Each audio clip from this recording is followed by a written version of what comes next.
Hello, my name's Walter, and you're probably wondering what that little first shot was concerning this little 1 1/4 pound weight plate spinning around. And I just wanted to talk about something that has to do with a question that Veg Peddler is the name he goes by on Dan John's question and answer forum. He's asking a question about bicycles and something that's kind of unique to a cyclist. But before I address that question, I wanted to address something else that has to do actually with bicycles, scooters or mopeds, and motorcycles.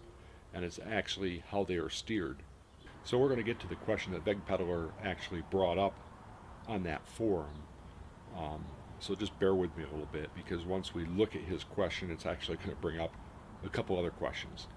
But I wanted to cover this topic of steering, these various two-wheeled forms of transportation just because a lot of people don't really understand them, and having a proper knowledge of it can actually save somebody's life or prevent a pretty bad accident. Now, anybody who's ridden a bicycle, a scooter, or a motorcycle understands that at slow speeds you simply turn the handlebar and the bike will follow that wheel and follow that path.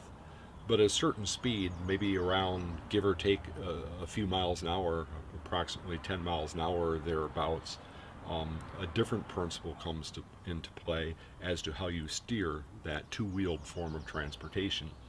It's not the same as in a car.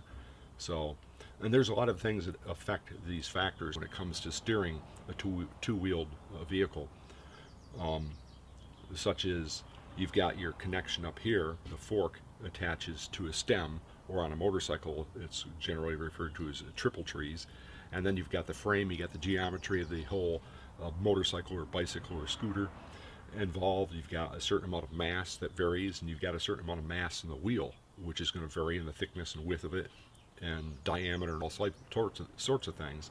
But by and large, what happens with a wheel when it turns is what it wants to do is it wants to roll around this outside circumference like this. But because there's a fork in the way and it can't tip over without the whole machine falling over, it wants to follow this inside edge, and so that will cause the bicycle to roll around that inside edge and turn.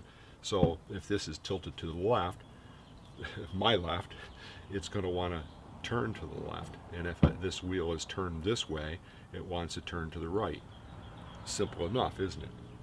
So now we have to think about that underlying principle and how that applies to bicycles, motorcycles, and scooters and steering them, and how it can actually save your life when you fully understand how this is accomplished. So looking at a wheel, this is just like a, I don't know, 18 or 20 inch wheel taken off a little BMX bicycle. So anyway, as this rolls straight, you can kind of see the contact it would have on a flat surface. Now, if I tip this wheel a little bit, you'll notice that more of the circumference actually will come into contact with the surface it's resting on versus sitting upright. Now with a tire on here, there's a certain amount of squish or cushioning or give to the tire, so that contact patch is going to be bigger than just this metal part. But that's why I'm kind of using my hand, because I can push down into it and kind of simulate that having a rubber tire on it. So it's got a small contact patch, but if I tip the wheel more and more, a greater segment or sector of this circumference or this arc is going to come into contact with the surface. And so with greater contact, it means that the further this wheel is tipped over, the tighter of a radius or the tighter of a circle it's going to want to scribe and form. So we understand that if you tip the wheel a little bit, you make a bigger corner. If you tip more, you cut a sharper corner. So that has to do with lean angle of the bicycle or motorcycle. Okay, so this is my bicycle. It's a bicycle I bought in 1989. It's a Rockhopper Comp, and it's been a good bicycle. I've had it for years. Originally, it had bars that were straight, almost like drag bars on a motorcycle. So you're kind of hunkered over more. Of course, in the dirt, you lower your seat because you're moving your body all over the place and using body English to compensate for the terrain, and you're standing a lot. But on the street, in order for me to have a good pedal stroke that's more efficient on pavement, is I have to put my seat way up. Well, then when the handlebar's way down here, it's bad for my posture.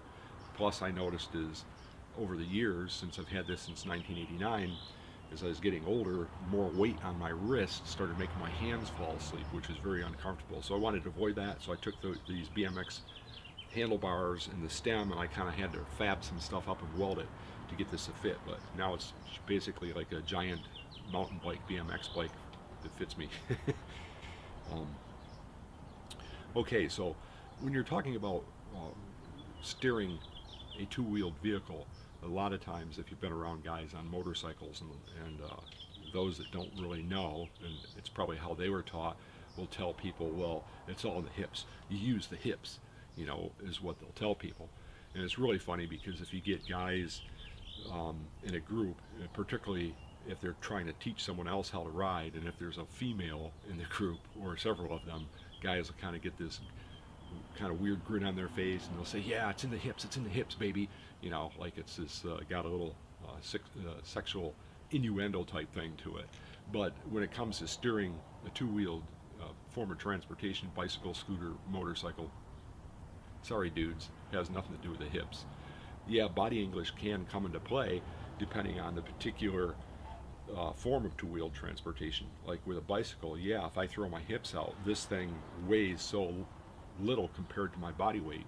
If you weigh 150 pounds, which I weigh quite a bit more than that, but if an average person weighs 150 pounds and this bike weighs maybe 25 pounds or 30 pounds, it's like 1/6 of their body weight. So yeah, by moving their body weight, it's going to input quite a bit of movement to the bicycle, but on a scooter that might weigh a couple hundred pounds to bigger scooters like 400cc or 650cc engines in scooters, they are going to weigh closer to 300 or maybe 400 pounds. And most small motorcycles, even the little dual sport 250 dual sports, are usually over 300 pounds. And then the big full dress bikes, they'll weigh upwards of 700 pounds or maybe a little more. A lot of street bikes are right around 500 pounds or thereabouts. So moving your hips around isn't going to work very well in trying to steer those forms of transportation. And it's really funny because I've ridden motorcycles off and on all my life. I've ridden mountain bikes and road bikes, and you know, I've been on scooters. And it's funny when you see people that are riding around and they're trying to steer their motorcycle with their hips. You know, it's just hilarious because doesn't work that well, and the motorcycle will kind of turn, but it's kind of sluggish, and you can see that they're trying to get around a pothole or something in the road, and they're doing this with their hips. I watched this one guy, my wife and I, and we were just laughing because we both have ridden over the years and have our motorcycle endorsement on our license, and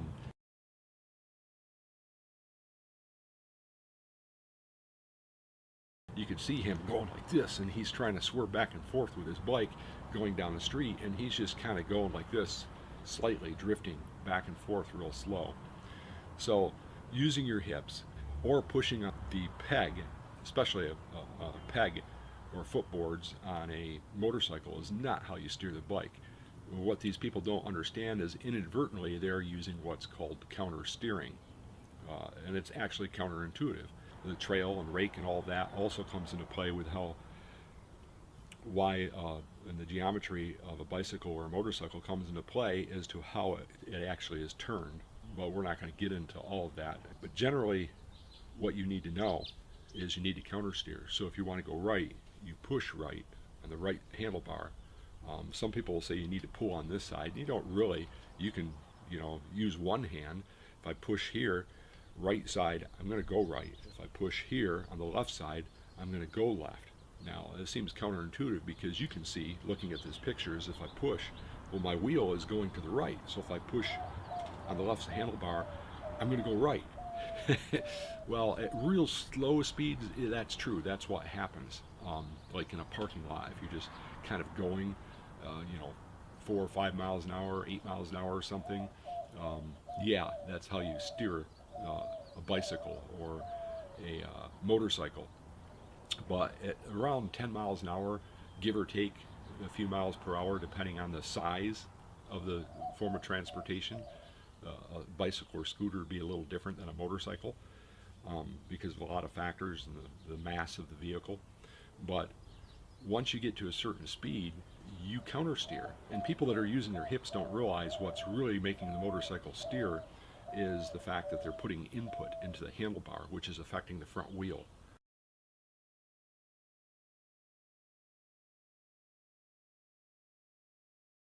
Um, so as they're trying to shift their hips, they're generally pushing on the handlebar, and it's creating the effect that they want. But they think it's here, and it's not. It's here, okay? We're going to take a look at that. Now remember why this is so critical when you're driving down the road, whether you're on a bicycle or you're on a scooter or motorcycle. At slower speeds is not a big deal, but if you're going a little faster and there's something in your path, you want to be able to swerve around quickly and get back on your original track, because if you don't, you go into the other lane, maybe into oncoming traffic, or you'll go off the road. And if it's a curve and you're going too fast when you first get into it, a lot of guys, people that are newbies just learning, will panic and they'll grab the brakes. And if conditions are right and they use too much traction that they need for cornering, if they use too much of that traction for braking, they'll end up sliding out, and they'll either low slide or they're high side, and their bike will go like this and load up and then catapult them, which is real serious. And the same thing could happen on a bicycle as you get clipping along down the road. Now, in order to swerve quickly and come back into your original lane, like maybe to swing around a car that stops suddenly, if you have room between the vehicles and stuff, or maybe something falls off a vehicle, or there's something in the road as you come around the corner, being able to swerve and counter steer properly is very important. And when people come to a corner, if they're coming into it too quick, if you know how to counter steer, you can cause your bike to turn even sharper. And sometimes there's what's called a decreasing radius on a curve. In other words, the curve will start out nice and gentle, and then it'll start hooking in even sharper. The curve gets sharper as you enter the curve and start going around it. And so you have to increase the lean angle of the bike. Just like that wheel, here it's going to cut a bigger curve or corner than if it's leaned over this far. And that makes sense to us as we experiment with that. So how do you counter steer? If it's not in the hips and it's not in the foot peg on a motorcycle, then what do? Well, like I said, you push on the handlebars. And you can experiment with this yourself. Find a stretch of road that's clear, of like driveways or blind alleys or something where people might pull out in front of you or back out in front of you, or dogs might run out, and there isn't a lot of traffic. They go when there's a low traffic period of time. Get going, 40 miles an hour, or on a bicycle 20 or 30, and then experiment with it a little bit. If you don't know how to do counter steering, and if you always thought it was in the hips, experiment with this. Very lightly hold your hands on your handlebars and try moving your hips around, and don't push on the handlebars or anything. You can even let go, because at that speed it'll balance itself, especially on motorcycles or scooters. But you can try wiggling your hips back and forth, and you'll find that, yeah, it might drift a little bit, but not very fast and not very much. The bigger the weight of the transportation, the form of transportation, the less effect you're going to be able to have. Of course, on a bicycle, it's so light, you weigh 6, maybe 10 times more than your bike, and you move your hips like that, it is going to affect it way more.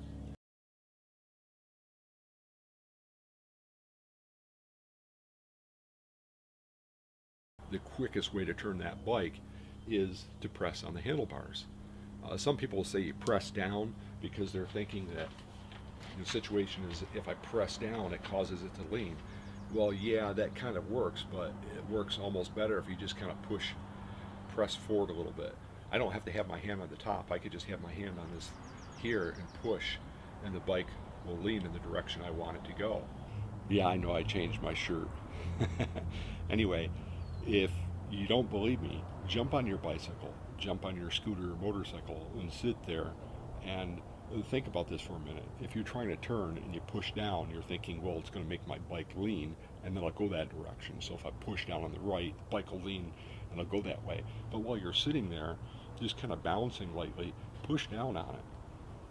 You're pedaling it, and push down and see what happens. Push down on your motorcycle, maybe have someone else balance it a little bit, or do it while you're going straight, rolling down the road, and press down on it. it'll kind of work. But a lot of times what happens is the person, as they push down, they're also inadvertently pushing the handlebar.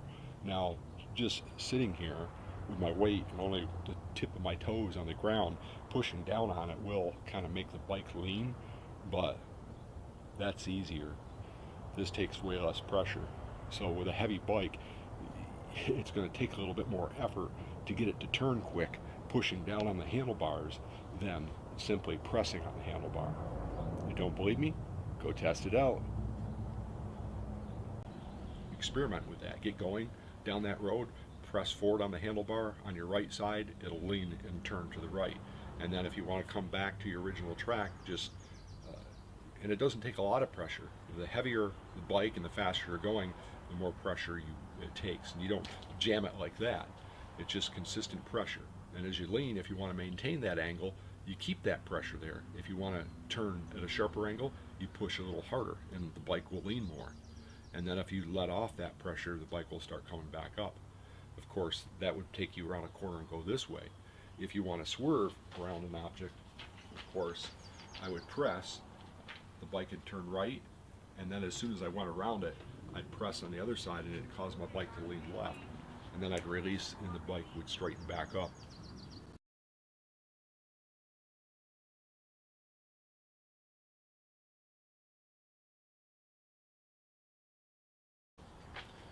Now we can do a quick little experiment that just kind of gives you an idea of that. If this wheel is turned to the left and I push on this right handlebar, the bike should go to the left, right? But watch what happens. I'm just going to kind of balance it with my finger a little bit, so I'm not influencing this, and I push this. Bike immediately falls to my right, and I pushed on the right. Going in a straight line and I push on the right handlebar, notice what happens. The bike initially may start to go left a little bit, but then it immediately goes over to the right.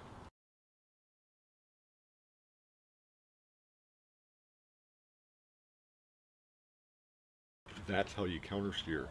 You push on that handlebar. And play around with that, experiment with it, and it'll save your bacon and maybe one of your friends too. And it applies to bicycles too. If you're cooking down like a straight hill or something, you're really flying, 30, 40, 50 miles an hour or something, and you got to swerve quickly, well, practice that. That's how you do it. Yeah, body English comes into play, particularly on bicycles because they're so light, and lighter motorcycles, that are like sub 300-pound motorcycles or 400-pound motorcycles, because track racers will use body English. But first, it's the handlebar. Apply that, and then you follow up with body English if necessary. And you don't have to worry about if you're really cooking in the corner because you've got plenty of traction. Just think about how far those track racers can lean a motorcycle over and it still sticks to the road. So you got to trust in the friction of your tires on the road. Of course, you got to also learn to read the road surface and adjust your speed accordingly and according to traffic also. But that's how you steer. Now, what does this have to do with bicycles and a question that Vegpedaler brought up? Well, Vegpedaler was talking about something that's kind of unique to bicycles. Since they don't have a motor and it's human powered and you are pedaling them, when you push on the pedal, what happens is the bike, since it's so light and you have so much leverage on it because of the lightness of the bicycle compared to the human body, that as you push on this pedal, of course the bike does want to lean to my left.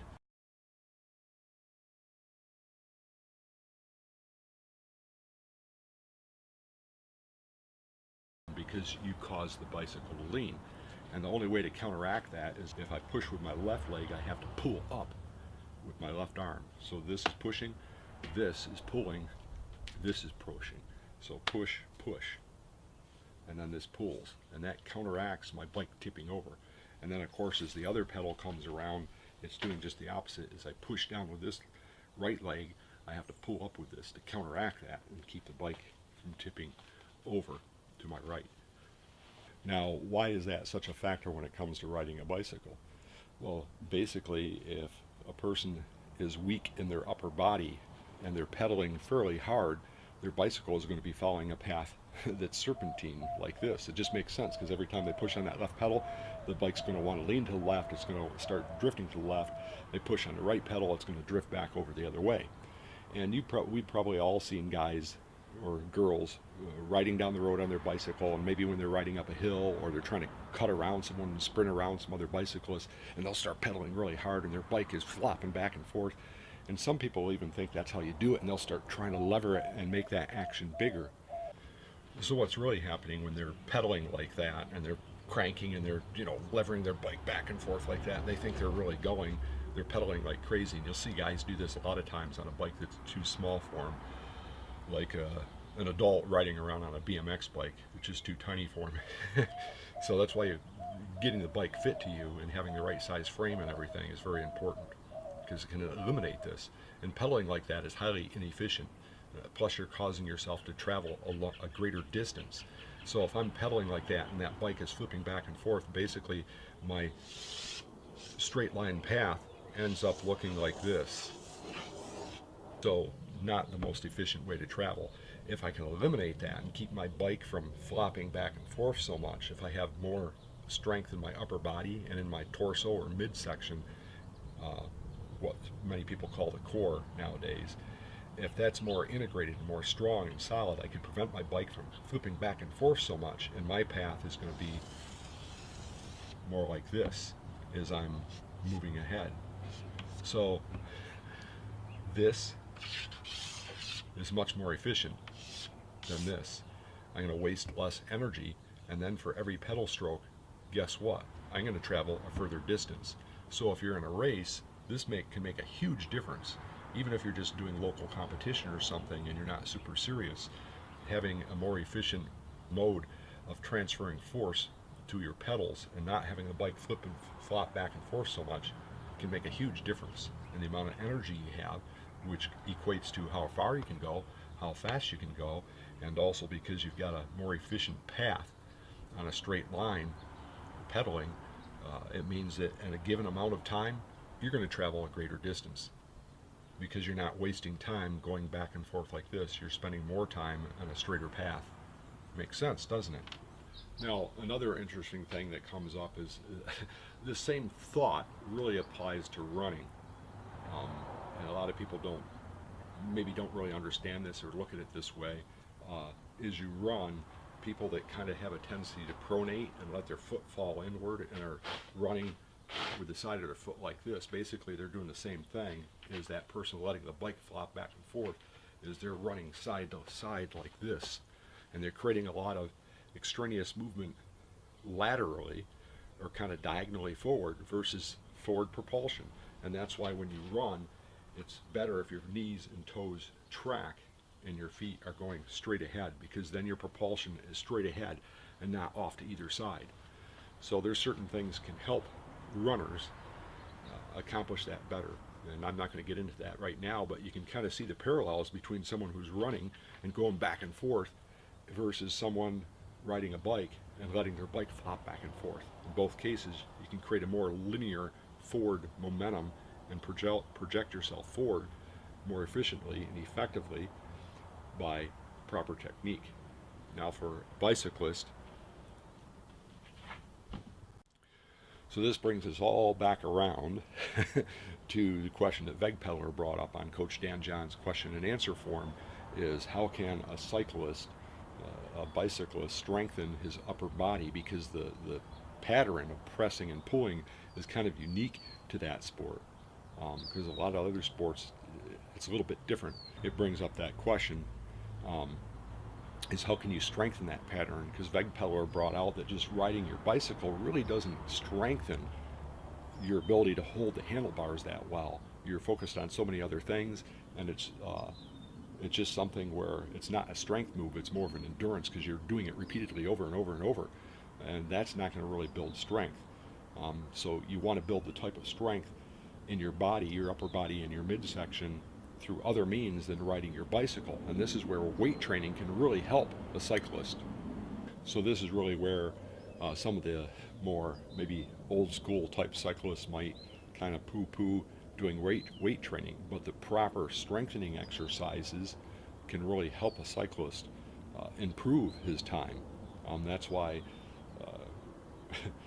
So whenever we train, if we're training for a particular sport, we want the strength training we're doing to bolster the sport, support it, make it better. Of course, there comes a point of diminishing returns. You get a certain amount of strength, that's enough for that sport.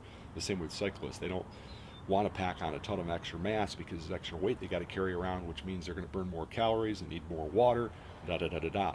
So for them, being lighter, just like a runner generally, is going to be a good thing. They want a high strength to weight ratio is what they're looking for.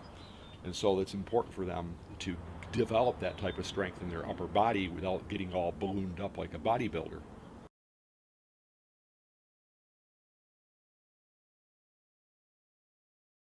So looking at answering that question for Veg Peddler, I'm thinking of 3 specific exercises or movements that I think would be very advantageous for a cyclist to include in his strength training.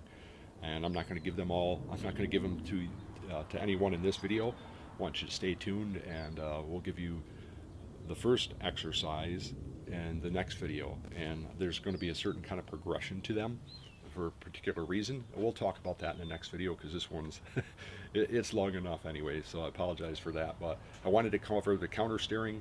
I wanted to get that covered just because it's so important. If you have a friend that rides a bicycle or a motorcycle or a scooter and doesn't know about it, send them this video, have them watch it, because it could save their life. If they learn how to counter steer properly, they're going to be able to handle their two-wheeled form of transportation way better, and they want to practice that. When my wife and I had to go out riding, every time before we hit the road, we'd go down side streets, we'd practice quick stops, stopping quickly without losing control of your bicycle or motorcycle, and also we'd practice those swerves and stuff so that it becomes not just second nature, but you want it first nature, so you just go right to that when something happens, and it can save your life or prevent you from getting injured. So this is Walter, and I'll see you next week with the second part of the installment concerning bicycles and how to strengthen your upper body.